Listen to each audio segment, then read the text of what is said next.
ঢাকা থেকে প্রকাশিত জাতীয় পত্রিকা দৈনিক গণমানুষের আওয়াজ পত্রিকার ৮ম প্রতিষ্ঠাবার্ষিকী ও নবম বর্ষে পদার্পণ উপলক্ষে ১৯ মার্চ বুধবার গাইবান্ধা নাট্য সাংস্কৃতিক সংস্থা গানাসাস মিলনায়তনে আলোচনা সভা, সম্মাননা প্রদান, দোয়া ও ইফতার মাহফিল অনুষ্ঠিত হয়েছে।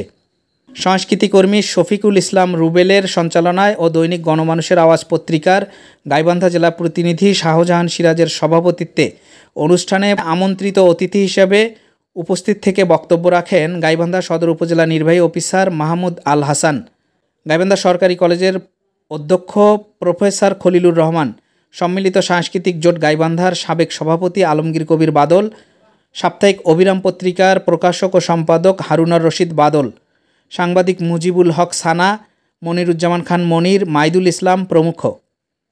অনুষ্ঠানে অন্যান্যের মধ্যে উপস্থিত ছিলেন নাট্য ব্যক্তিত্ব সাজিদুল হক নান্টু, সাজু সরকার, দেশ টিভির জেলা প্রতিনিধি SM ময়নুল, নাট্য অভিনেতা আবু বক্কর সিদ্দিক, সঙ্গীতশিল্পী জিয়াউল হক জিয়া, সাংবাদিক আব্দুল মুনতাকিম জুয়েল, শামীম রেজা, শামসুর রহমান হৃদয়, রবিউল ইসলাম, মাহমুদুল হাবিব রিপন, লিটন মিয়া লাকু, আবু সায়েম শান্ত, সাগর রহমান, সালামসান ডেমিরেল রুবেল, KM বাবুল, কার্তিক চন্দ্র বর্মন প্রমুখ।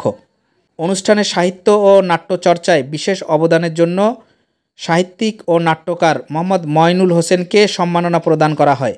Shahjahan Siraj, voice of Gaibandha.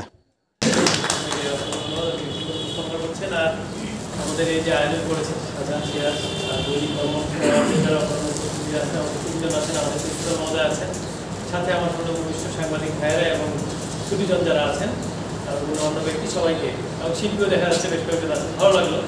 এই পরিবেশে আমি এখানে এসেছি এবং শুনেছি, ভালো লাগলো, ওনার কাছে দেখছি আমি। তো সবাইকে অসংখ্য ধন্যবাদ এই আয়োজনে আমাকে একটু ইনভাইট করার জন্য এবং আমি আসতে পেরে আনন্দিত। তো আমি বেশি কথা বলবো না, যদি আমার একটা তারা আছে আমি একটু চলে যাবো। আমি এটুকুই বলতে চাই যে দৈনিক গণমানুষের আওয়াজে যে আজকে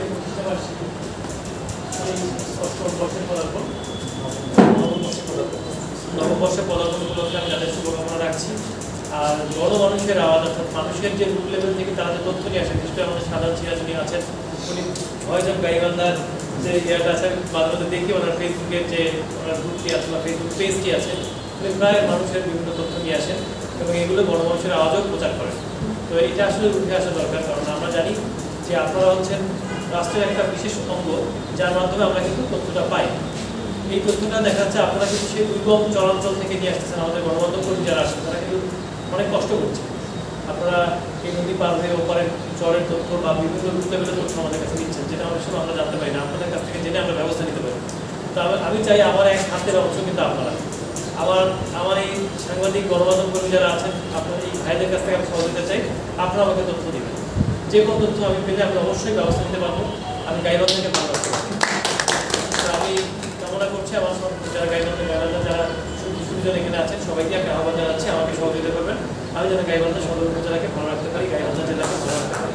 আর আমাদের বিশেষ অনেক আন্তরিক স্যারও অনেক সহযোগিতা করবেন আপনাদের।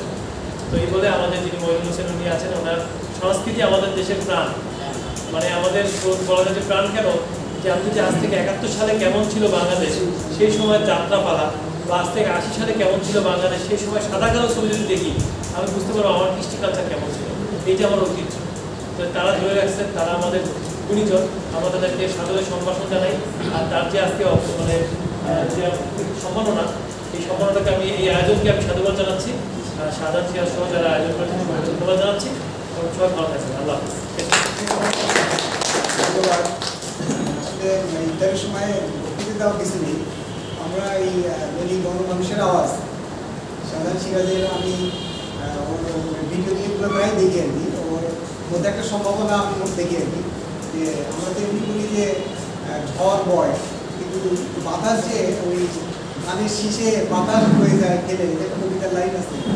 এইটা যদি ছোটোখাটো বিষয় বা অবহেলিত মানুষের বা গণমানুষের যে আকাঙ্ক্ষা, সেই জিনিসগুলো তুলে নিয়ে আসলে, যেটা মানুষ কিন্তু বেশি কিছু চায় না।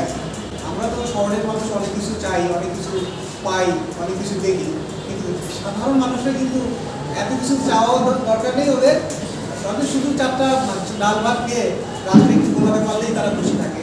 এই যে সাধারণ মানুষের, অবহেলিত মানুষের, এই বঞ্চিত মানুষদের সুর বা কথা সাধারণ সিরাজ তুলে নিয়ে আসে, সেটা আমি একটু মাঝে মাঝে দেখি। সাধারণ সিরাজ জানে না, ওরা আমি দেখি কিন্তু ক্লিপগুলো দেখাতে ভালো লাগে আর কি। অন্তত একটা সম্ভাবনা আছে, ভবিষ্যতে খুব বড় সাংবাদিক হওয়ার একটা সম্ভাবনা আছে। সেই যেহেতু সময় কম, আমি এই গণমানুষের আওয়াজের শুভকামনা করি, উচ্চতর সাফল্য কামনা করি যে সংবাদ মাধ্যম যে চতুর্থ রাষ্ট্র, সেটি আমাদের দেশে পরিবর্তিত পরিস্থিতিতে প্রতিষ্ঠা হোক এই কামনা করি। এবং পাশাপাশি আজকে যে আমাদের যে মোহাম্মদ মহিনুল হোসেন সাহিত্যিক নাট্যকার, ওনাকে সম্বোধনা দেওয়া হচ্ছে, আসলে এগুলো আমাদের এখানে অনেক লোকের হারিয়ে যাচ্ছে, কালের গর্বে হারিয়ে যাচ্ছে, কিন্তু তাদের যে প্রতিভা সেটাকে আমরা স্বীকৃতি দিচ্ছি না। তাদের একটা স্বীকৃতি বা পুরস্কার দিলে কী হয়, তাদের দায়িত্বটা কিন্তু বেড়ে যায়, তাদের যে ভালো কিছু দেওয়ার সমাজে সেটি কিন্তু আরও তারা দায়িত্ববোধ করে এবং তারা সৃজনশীল নিজস্ব সৃজনশীলতা দিয়ে তারা সমাজকে কিছু দেওয়ার জন্য আপ্রাণ চেষ্টা করে, যখন তার দায়িত্বটা বেড়ে দেয়, বক্তব্য বেড়ে দেয়। সেই জন্য আমি তাকে এই মোহাম্মদ মহিনুল হোসেনকে অভিনন্দন জানাচ্ছি।